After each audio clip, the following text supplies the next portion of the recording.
First, a brief information about the family history of Don Mariano, kung saan ako nanggaling. Anyway, Don Mariano Ledesma Lacson was the youngest among the 8 children of Lucio Lacson and Clara Ledesma, who hailed from Molo, Iloilo. One of his older brothers, General Aniceto Lacson, became the first revolutionary president here in Negros. That's why there in Bacolod may tinatawag kaming Lacson Street dyan. That's because of him. Anyway, Don Mariano Ledesma Lacson married to Maria Braga, a Portuguese came from Macau. And they were blessed with 10 children. Kasi hindi naman sila mahilig mag-anak, 10 lang, including the former governor of Negros, Rafael Lacson. But after giving birth to her 10th child and upon nearing for full-term 11th pregnancy, Maria Braga died because of an accident. As far as I know, nadula sa bathroom nila. Yun lang, tapos patay na. 4 days bago nakarating yung doktor na sinundo. Kung ganun katagal yung doktor, pagdating niya, obviously, patay na si Maria Braga kasama yung anak na dinadala niya.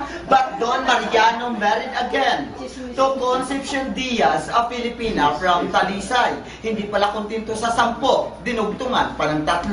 So all in all, Mariano had 13 children. Out of 13, ang youngest niya anak sa second wife, recently lang namatay.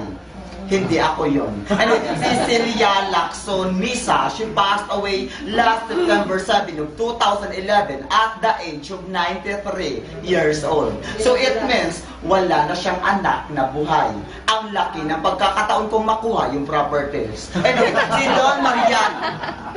Don Mariano yung isa sa mga nagmamay-ari ng pinakamalawak na sugarcane plantation dito. Specifically, it's 440 hectares. But then, dinivide niya yun sa 10 niyang anak, hindi kasama yung 3. Yung pina-prioritize lang noon is the first family. So yung 10 ay naghati-hati, and to be fair, drinulats or nagbunutan lang sila. Kung alam ko lang. Well, this mansion went to Mercedes Lacson, but she married to Manuel Havillana from Haro, Iloilo. And guess what? Nakaanak din sila ng 12. Kasi wala namang TV noon. Diba? Yung 12 na yun, inateri nila yung 44 hectares ni Mercedes. At the same way, may lottery again. So sabi ko, habang palayo yung generation, paliit na ng paliit yung properties. Now, yung natira na lang is only 3.6 hectares. Kasama to yung mansion Wento Ramon Havillana. Ipatay na rin siya. Isa sa mga anak niya ang naka-idea na i-develop yung place. And that is Mr. Raymond Havillana. So it means this is already owned by the Havillana family, managed by Mr. Raymond Havillana. Kaso wala siya dito ngayon, ako muna yung may-ari nito. May pagbalik na di siya na naman salita. Anyway, pinag-develop lang to yung place. Last May of 2007, then by January 2008, inopen na sa public as tourist attraction. Bago lang, 4 years pa lamang kaming open sa public, but this mansion was built in 1920. So kung bibilangin natin, this is already a 92 years old mansion. But after 20 years ng tira noon, in 1942, plinano ng mga Hapon na gamitin nilang headquarters or garrison yung bahay na to. Pero naunahan sila ng mga Amerikano. When the USAP arrived here, or United States Armed Forces in the Far East, then they recruited locals and called themselves as guerrillas. Their instructions that and that, okay, sunugin lahat ng bahay na pwedeng magamit ng mga Hapon. So ang mansyon ni Don Mariano, isa sa mga sinunog nila. It means sinunog nila to intentionally with the consent of the family for the sake na hindi magamit ng mga Hapon. Pero you know what? It's a very good idea na sinunog nila. At least may trabaho ako ngayon. Kung inalaw nila tirahan ko ng Hapon, may possibility mabubomba lang to ng mga Amerikano. Kung binomba nila, wala na natira to. At least kahit sinunog nila, may structure pa until now na naabutan natin mga new generations. Okay, try to look at this picture first. Obviously, hindi ako to. Eduardo Nene Lacson, kapatid ni Sir Artie Lacson. Eduardo Nenny Lacson, but sa Monaco na siya naka-based. O di ba mayaman? Umuwi na siya dito once a year para mag-celebrate birthday. Last February 14 of 2009, dito siya nag-celebrate together with the famous and the richest people like Bongbong Marcos, Dico Bangko, Zubel. In fact, andyan din ako, wala ko sa litrato. Pero kung nakilala mo ang place because of this Monegasque parties, much more na curious yung tao kung bakit daw binisita kami nito. Jimmy, Gloria Macapagal Arroyo, pumunta rin or nagka-interest din because yung husband niya is also relatives of this family. Mike Arroyo is a great-grandson of General Aniceto Lacson, and as what I said, General is the brother of Don Mariano. These the original pictures of the family Lacson. Try to look at him, kaya pala nakalabing-3 anak ang gwapo. Lookalike of Dr. Jose Rizal. Pero nung tumanda na, lookalike of Berting Labra. Ito na siya, ito si Berting. Dumisang 84, namatay na siya year 1948. Ito yung 6 na anak niyang babae na kung titigan niyo, wala naman kayo digilig magsuot ng ribbon. May isang makang regalo na. Hindi, pero dati pala, typical sa mamayayaman, kailangan malalaki yung ribbon. Pero ngayon, akala mo kung sino makalabas na kita lalaki ng ribbon, katulong pa lang. Wala ito yung 4 na anak ng lalaki. This the former governor of Negros, Rafael Lacson, Felipe, the one who supervised the construction of this mansion, Ramon Lacson, Eduardo Lacson, and this is Mercedes Lacson, who married to Javiliana. Kita nyo, swerte, malaki ribbon, siya nakabunot ng mansyon. But you know what? Out of 6 daughters of Don Mariano, 3 only are married. The 3 are old maid. Married to Kong Javiliana in Gonzaga. That's why kung tatanungin niyo ako, sa laki ng pamilya nila, ilang kwarto meron sa mansyon na to. This is a 903 square meter floor area of the mansion, 450 up and 450 down, composed of 10 rooms inside. 10 kwarto including the master's bedroom and the family room. So it means may 8 kwarto sa mga anak niya. Ang tanong, bakit 8 lang, 13 yung anak niya? Mamaya na malalaman. Let's move our first one.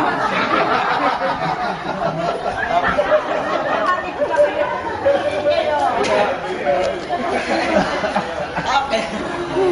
You have to call all the television channels and put him on top to make this place more famous. Okay. Ito yung mga rooms nila noon, ma'am, sir. 1, 2, 3, 4, that's rooms for the girls upstairs and 4 for the boys downstairs. The family room in the master's bedroom left and right upstairs. This is the dining area and that's their living room. But out of 10 rooms, they have only 2 comfort rooms. O bakit sa laki naman yung 2 lang yung comfort rooms? Eh malawak na yung tubuhan noon. So doon na muna. And during that time kasi, instead of comfort rooms, private rooms, they used orinola. Di ba? Even sa mga old houses. And common in Spanish homes that between their dining room and the kitchen, they have their own small arch window. And they put that window to facilitate the movement of the foods and to minimize the foot traffic in and out of the kitchen. And besides, isa sa mga table manners sila noon, hindi sila kumakain kung may servant sa harap nila. Oh. Special kung pangit ka. So it means, buti kayo tumawa, yung isa kanina sumimangot. Hindi ko po intensyon na tamaan siya. Pusa siyang nagpahalata. So it means, inside of that small arch window is kusina nila noon. Pero I'm proud to say, kwarto ko na ngayon.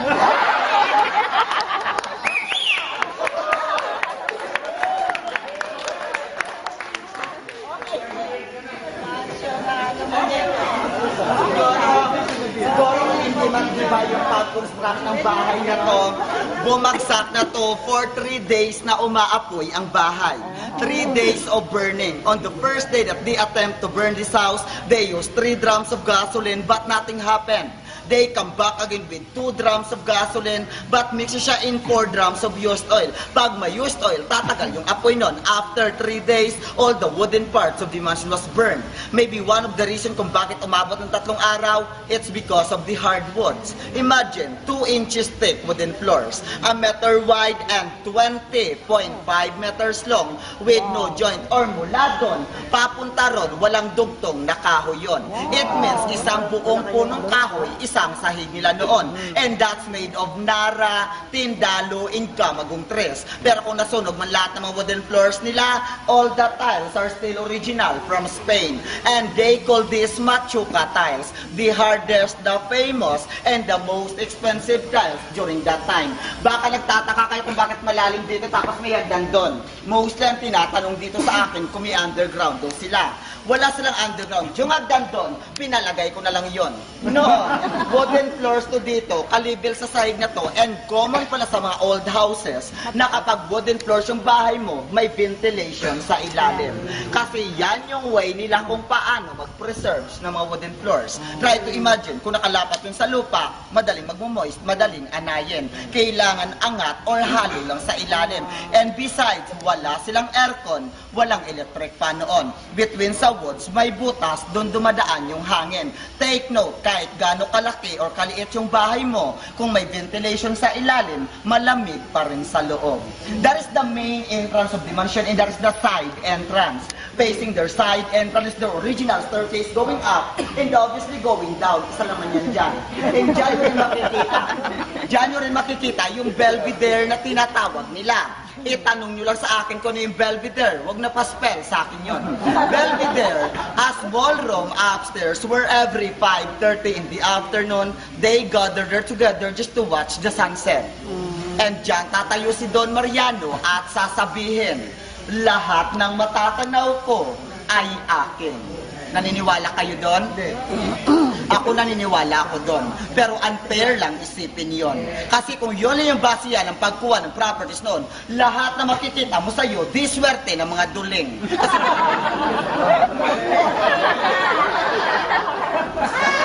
Extravagant. You played it all? You played it all? Excellent. Excellent. I would love to have a copy of it. Of course.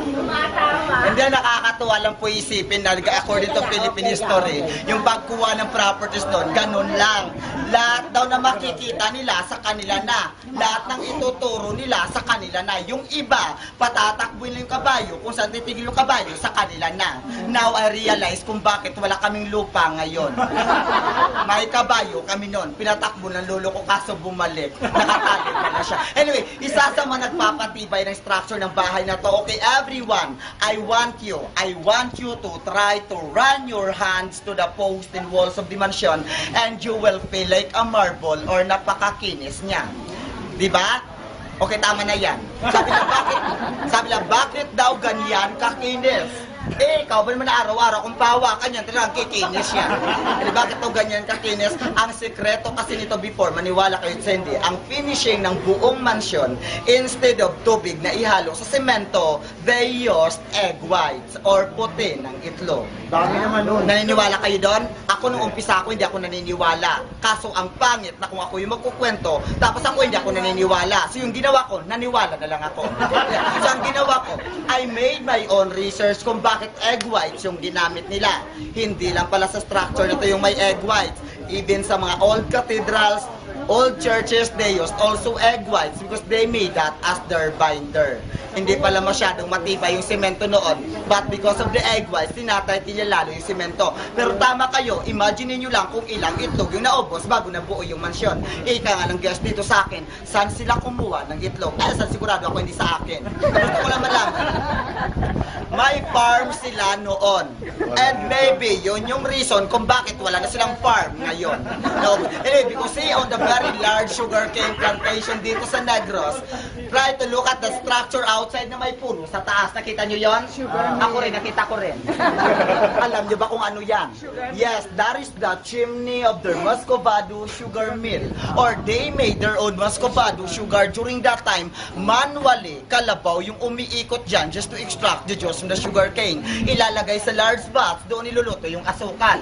Ang tawag nila dyan in Spanish words, makina di vapor di horno economico. Mahirap ba? Asukarera na lang para mas madali. Kung bakit tumubo yung puno dun sa taas, they call that bird dropping or maybe dala ng ibon. Kasi napaka-awkward. Naman kung magpakit ako ng gardener doon para magtanim nun. Part also of this mansion is that original fountain since 1920. Yes, you're right. That's an original fountain except the water. Hindi na original yung tubig dyan. And mostly, ito yung tinatanong dito sa akin. Abercrombie dati ng mga Hapon na gamitin nilang headquarters or garrison yung bahay na to, paano daw nila natunton yung lugar? Kasi in fact, nakatago naman to in the middle of their sugarcane plantation. Well, according to their history, huli nang nalaman ng mga Lacson that their gardener were informer of the Japanese. Siya ay nagturo ng place na to, siya ay nagkwento about the family background, but dito, they did not succeed kasi naunahan nga sila ng mga Amerikano. Balikan natin yung katanungan natin kanina kung bakit 13 yung anak niya, 8 kwarto lang dyan. First, hindi nakatira yung 3 dito sa second family niya, so 10 lang. May rule siyang binigay sa 10 niyang anak na hindi kayo maaaring tumira dito kung may asawa na kayo. Eh yung 2 meron na, kaya 8 kwarto na lang yung pinagawa niya. Kaya pala hindi nakatira yung 3 dito sa second family niya kasi nung nag-asawa ulit siya, sinunod niya rin yung role na binigay niya. Hindi niya pinatira dito, umalis din siya. Because this mansion was built in honor of his wife, Maria Braga. Para kay Maria Braga yung bahay na to, but sad to say, hindi rin siya nakatira dito. Kasi patay na siya nung pinatayo yung mansyon. It means this was built in memory of her. Kaya nga tinawag yung place na to as the Taj Mahal of Negros. It's because of that story. If you are familiar with the story of Taj Mahal in India, similar sila. Ang pagkakaiba lang, doon sa Taj Mahal in India, doon nilibing yung asawa niya. Dito, hindi niya nilibing yung asawa niya dito, but he molded their initials in every post of the house. Gusto niyo makita yon? Di hanapin nyo. Try ko lang ako sa what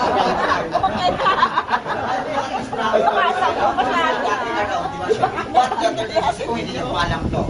Yeah, it looks like letter E, but this is not letter E. In fact, these are 2 M's facing each other, stands for Mariano and Maria. Well, may nagtanong niya sa akin, aber kung letter M yan, bakit pinatagilid, hindi lang pinatayo? O try patayuin, mukha siya McDonald's. Part of their Italianate architecture. And besides, makikita daw natin ang value ng isang bagay kung paghirapan nating titigan. So, kailangan yung tumagilid para malaman. Facing each other stands for Mariano and Maria. Okay, last part of my tour. Before po to inopen sa public as tourist attraction, gusto ko lang malaman nyo, abandoned lang to for 67 years. Imagine, ginagawang comfort rooms ng mga squatters. Tirahan lang to ng mga taong nagtatrabaho sa tubuhan. Talian ng mga kalabaw nila, kambing, baka. But because of determination of Mr. Raymond Avellana, nasabi niya, sa Europe nga, pinipreserves yung ruins. Bakit dito hindi? Sabi niya, okay, I will enter to my very ambitious dream in life. I will transform it into a tourist attraction and to give justice to the place as well. Kasi parang binaboy na nga ng tao. Pero you know what? Nakaka-proud lang sabihin sa inyong lahat that even though 4 years pa lamang kaming open sa public as tourist attraction, we are already at rank 12 for the most fascinating ruins, not only here in the Philippines, but around the world. And imagine kung ilang ruins meron sa buong mundo, but being at rank 12, nakaka-proud sa Negrense na may isang nasama. Recently, we are already awarded or declared by the PICE or Philippines Institute of Civil Engineers as the best landmark in the Philippines. Pero you know what? Nakuha namin yung mga awards na yan, naabot lang naman namin yan, not only because of us, but because of you also. Take note, hindi to magiging best landmark kung magsasalita ko dito, walang tao. So that's because of it. We're thankful for that. But before I end this tour, I would like again to introduce myself. My full name is Roger Lacson. But I'm not related in this family because my Lacson is L-A-K-S-O-O-N. Local version of dito. Maybe, kung ang may-ari nito apo sa tuhod, ako yung apo sa ingrown. Alam ko na yung ingrown tinatanggal. Pero gusto ko lang malaman nyo, ang ingrown, bumabalik. Tanggalin mo nila ako, babalik at babalik ako. Now, part of our development with already a souvenir shop and a coffee shop there. Sana makapasok kayo sa souvenir shop namin kasi I'm planned also to burn that one. So, thank you so much for coming. And that's the history of this place. Thank you. Thank you. Ang galing ko! Ang galing ko!